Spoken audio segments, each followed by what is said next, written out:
બાબરાના નાની કુંડળ ગામમાં પોઝરીના પાણી ભારે પ્રવાહમાં વસાયેલ કાર તણાઈ.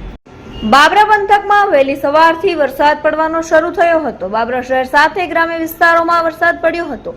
બાબરા પંચાલ પંથકમાં અવિરત વરસાદથી સમગ્ર પંથક ઠંડુગાર બન્યું હતું. અર્ટિગા કારમાં 3 મુસાફરો પાણીના પ્રવાહમાં કારમાં ફસાયા હતા. અર્ટિગા ગાડીના કાચ તોડી 2 પુરુષ અને 1 બાળકને કારની બોનેટ પર જીવ બચાવવા બેસાડી અંતે 2 પુરુષ અને 1 બાળકીને બચાવવા તંત્રની જહેમતને સફળતા મળી હતી. બાબો ગયો તો મામાના ઘરે વેકેશન કરવા માટે, એટલે અમે એને તેડવા માટે ગયા હતા. અમે આવીએ છીએ રાજકોટથી, અને અમે ગયા ત્યારે બાબરાથી આપણે કયું ગામ,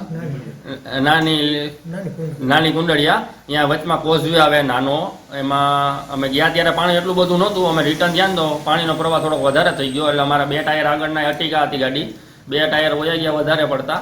રિટર્ન આવ્યા ને તો મતલબ હેન્ડ બ્રેક મારી ને તો ગાડી આખી ફરી ગઈ, એટલે થોડીક પાણીના પ્રવાહમાં વહી ગઈ છે, તણાઈ ગઈ હતી.